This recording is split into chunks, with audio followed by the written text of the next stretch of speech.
Welcome to Astronomy Daily, your daily dose of the latest news in the world of astronomy and space exploration. I'm your host, Anna, and I'm here to guide you through today's top stories. Whether you're a lifelong space enthusiast or just curious about the universe, we've got you covered. Today, we'll explore NASA's extension of Boeing's Starliner crew flight test, Russia's ambitious plans for a new orbital space station, and a busy schedule of launches for early July. We'll also delve into the success of NASA's Hera Mars simulation, a fascinating find of SpaceX Dragon space junk in North Carolina, and celebrate 50 years of astronaut ice cream. Let's dive into the cosmos together. NASA has announced exciting news for Boeing's Starliner capsule, which is currently docked at the International Space Station, or ISS. Initially, the mission was planned to last 45 days, but now it looks like that might just be the beginning. Thanks to the capsule's outstanding performance and comprehensive testing of its reaction control system thrusters and helium leaks, Starliner may be orbiting for a much longer period. The Starliner capsule launched on June 5th and is now on an indefinite mission extension. This means the spacecraft could remain docked at the ISS beyond the planned 45 days. Why the change? Well, Starliner is performing beyond expectations. Its good condition and the stability of the helium leaks make it a candidate for an extended stay in space. However, NASA and Boeing are still investigating why some of Starliner's thrusters experienced issues during its approach to the ISS. These problems have prompted additional ground testing to pinpoint the exact cause. On June 15th, in-orbit testing couldn't precisely determine the root cause of the thruster issues, although some progress has been made.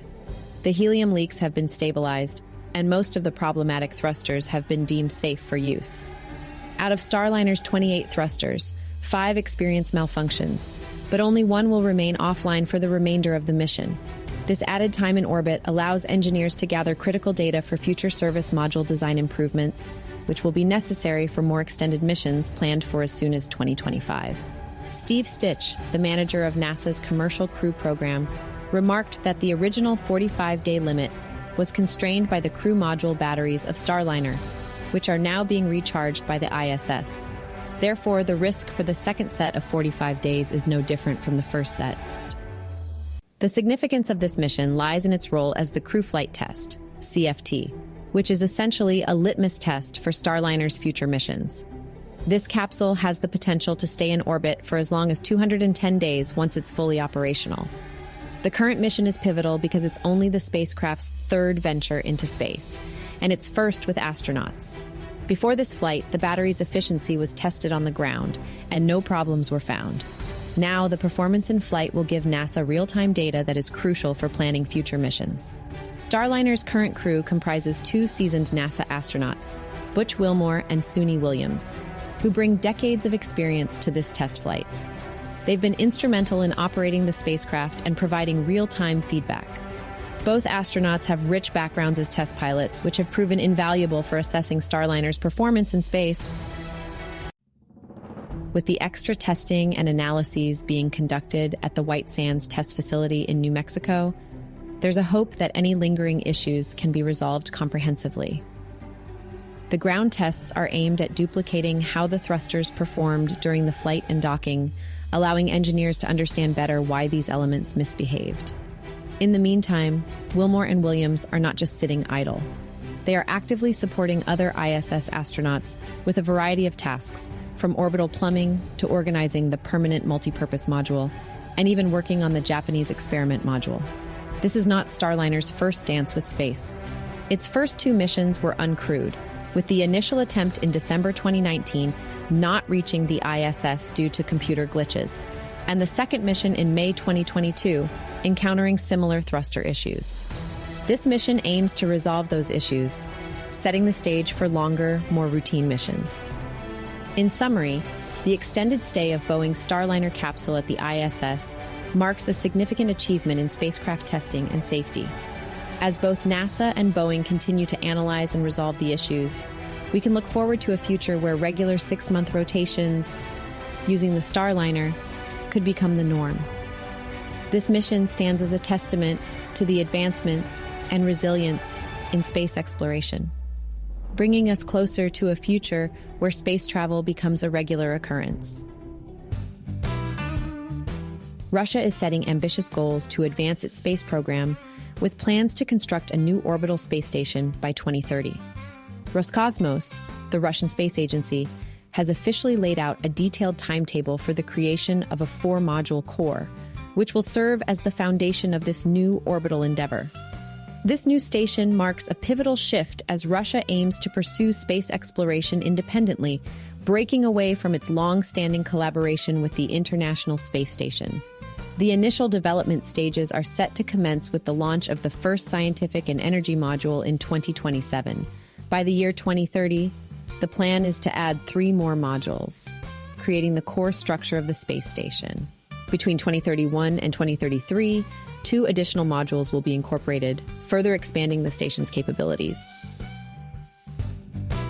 Roscosmos, led by Yuri Borisov, signed off on this ambitious timetable alongside the directors from 19 key enterprises involved in the station's creation. Russia's vision for the new space station goes beyond mere national pride and technological progress. It aims to address scientific, technological, and security challenges that are currently limited by the parameters of the existing ISS and international agreements.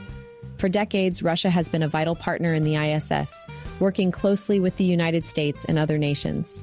However, with the ISS nearing the end of its operational life and geopolitical tensions rising, Russia announced plans to exit the ISS project by 2028, ending a mutually beneficial collaboration. The new station signifies Russia's resolve to maintain its presence and leadership in space exploration. Apart from designing and manufacturing the modules, Roscosmos' schedule includes testing a new generation crewed spacecraft and developing new rockets and ground-based infrastructure to support these future missions. Despite setbacks in the past, like the failure of a lunar mission last year, Russia's dedication to its space program remains robust. With the legacy of being the first nation to send a human into space, Russia continues to capitalize on its rich history in space exploration while paving the way for future advancements. With this new station, Russia seeks to solve complex problems and push technological boundaries further than before. It stands as a testament to the enduring spirit of exploration and innovation that has defined the Russian space program for decades. Stay tuned for more updates on this exciting project as it unfolds. Moving into the second half of 2024, the first week of July is packed with exciting launch activities from around the globe. Kicking off the week, we witnessed the 3rd launch of the Japanese H3 rocket. This mission, which took place in the early hours of Monday morning UTC, continues to highlight Japan's growing capabilities in space exploration and satellite deployment.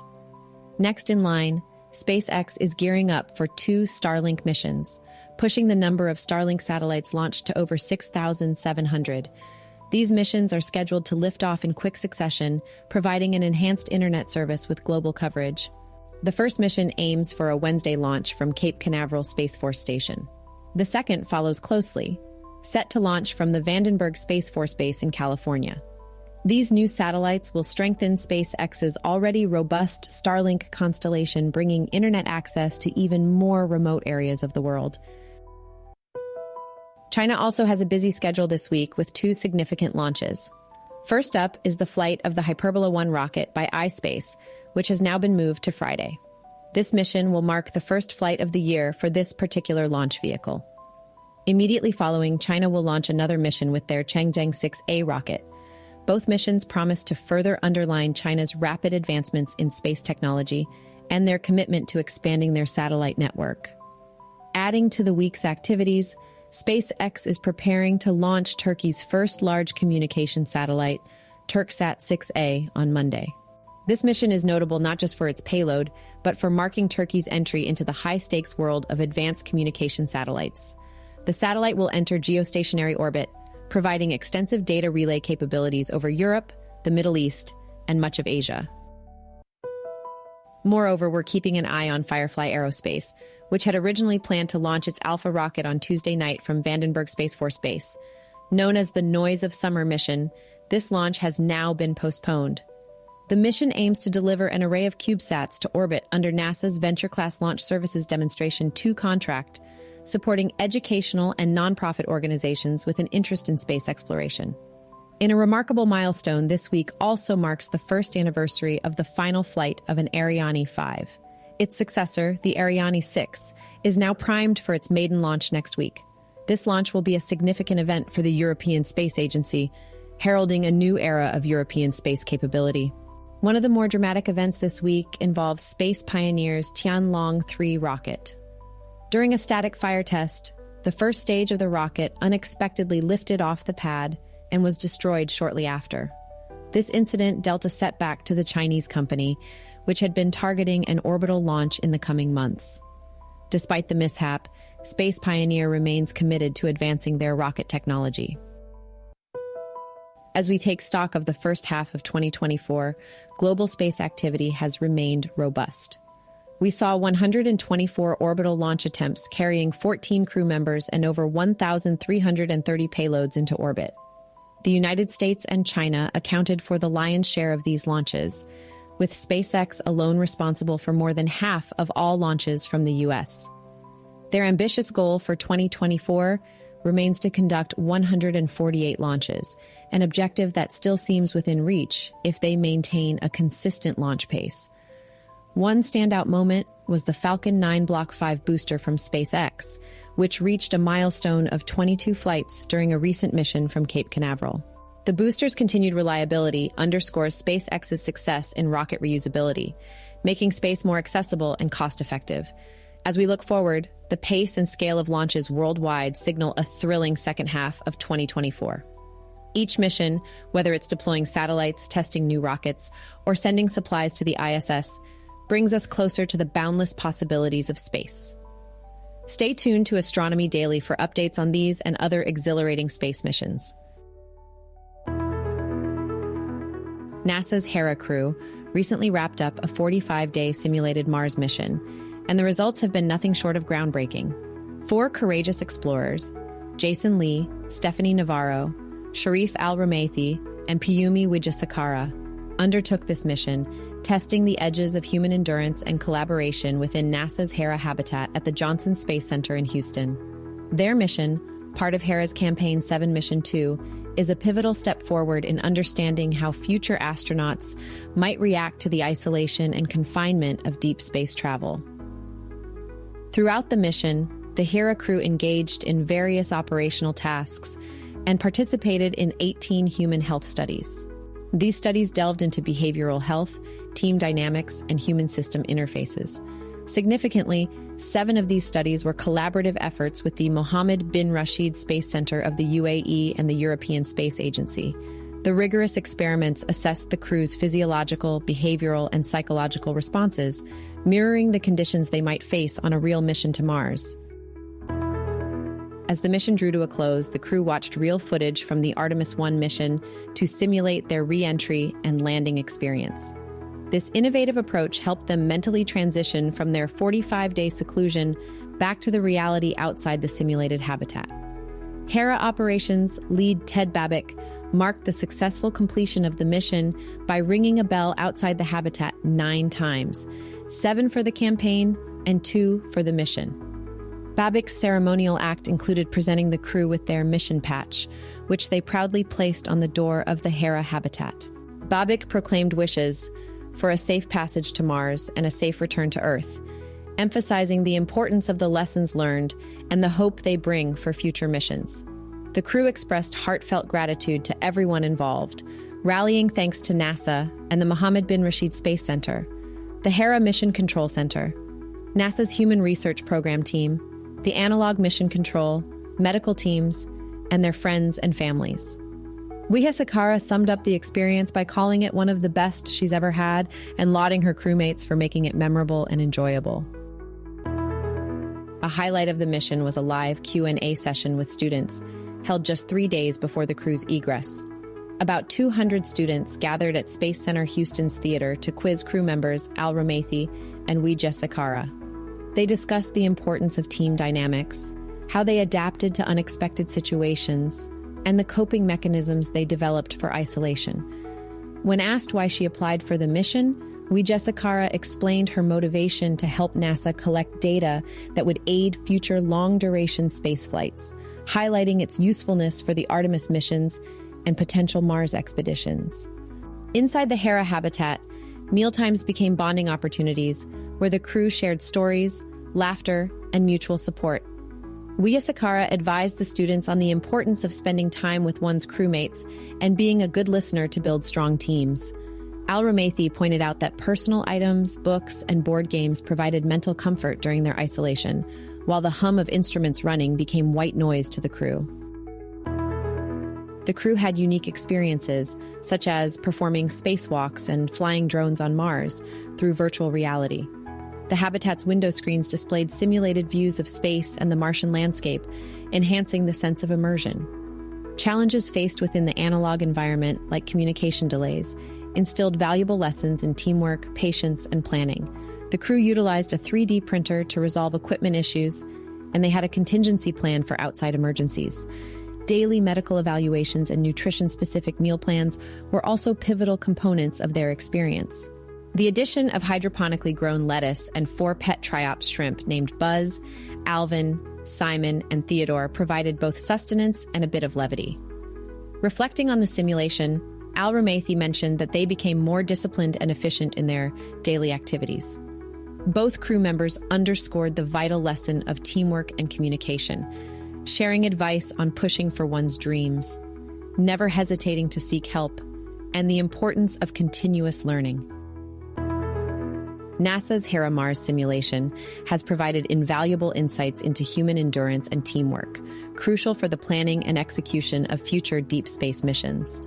These findings will be instrumental in preparing astronauts for the challenges of long-term exploration, bringing us one step closer to setting foot on Mars. Space junk, it turns out, can be a tourist attraction. In North Carolina, the Glamping Collective was recently surprised by a rather unusual deposit, a piece of space debris from the SpaceX Dragon Crew 7 mission to the International Space Station.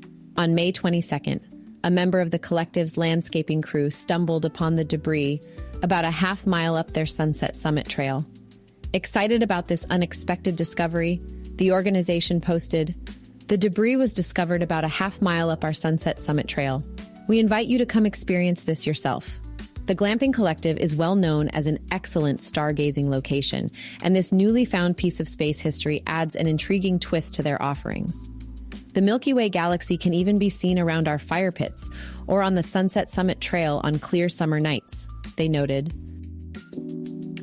NASA later confirmed the re-entry of the Dragon spacecraft trunk hardware following its service mission to the ISS. Most recently, the trunks that supported SpaceX's 30th commercial services resupply and Crew 7 missions re-entered over Saudi Arabia and North Carolina, respectively, NASA officials wrote in a statement. Fortunately, there have been no reports of structural damage or injuries resulting from these findings. However, the discovery brings to light the growing issue of space debris and its potential impact on Earth. SpaceX has established a SpaceX debris hotline, along with an email address for recovery inquiries. The hotline's voicemail message advises, "If you believe you have identified a piece of debris, please do not attempt to handle or retrieve the debris directly. Instead, please either email or leave a voicemail here with your name, number, and a brief description of what you have discovered and where." The adventure of encountering space junk is a reminder of the delicate balance we must maintain as we continue to explore the cosmos. While the skies hold endless wonders, the remnants of our endeavors can sometimes find their way back to us in unexpected ways. So, if you're in the area, why not take a hike along the Sunset Summit Trail? You never know what piece of space history might be waiting to be discovered. Astronaut ice cream, a staple of space-themed childhoods and science museum gift shops, has officially turned 50. This freeze-dried treat, often linked with the awe and wonder of space exploration, has a history almost as rich as its flavor. Back in the late 1960s, space agencies were experimenting with different types of foods that could be taken into space. The idea was to develop something that could withstand the rigors of space travel: extreme temperatures, zero gravity, and a long shelf life. Astronaut ice cream was born from these efforts, created by Paul Seipel, an Arctic explorer and scientist. Though it was designed as a novelty and was never taken on any Apollo missions, It eventually found its place in the hearts of many as a symbol of human ingenuity and exploration. The process to create astronaut ice cream is fascinating. Regular ice cream is first frozen at very low temperatures, then placed in a vacuum chamber where the surrounding pressure is lowered. This allows the frozen water in the ice cream to sublimate directly from solid to gas, leaving behind a crunchy yet creamy-like texture that melts in your mouth. Over the decades, astronaut ice cream transcended its space origins to become a novelty treat loved by children and adults alike. It's not just a representation of what astronauts might eat, but a link to the broader narrative of space travel, science, and innovation. The idea of having this out-of-this-world dessert made it a perfect gateway for many to become interested in the cosmos and the technology that supports space exploration. Today, astronaut ice cream serves as both a nostalgic reminder and a fun introduction to younger generations about the possibilities of space travel. It reminds us how far we've come since the first days of dreaming about space and how these dreams can turn into tangible, delightful reality. That wraps up today's episode of Astronomy Daily. Thank you so much for tuning in and joining me, Anna, as we explored the latest happenings in the world of astronomy and space exploration. If you enjoyed today's stories, make sure to visit our website at astronomydaily.io, where you can catch up on all our past episodes and subscribe to our daily newsletter to stay updated on all things celestial. Don't forget to follow us on social media. You'll find us on Facebook, X, and TikTok, bringing you the latest news, exciting discoveries, and everything you need to fuel your passion for the cosmos. Until next time, keep your eyes on the stars.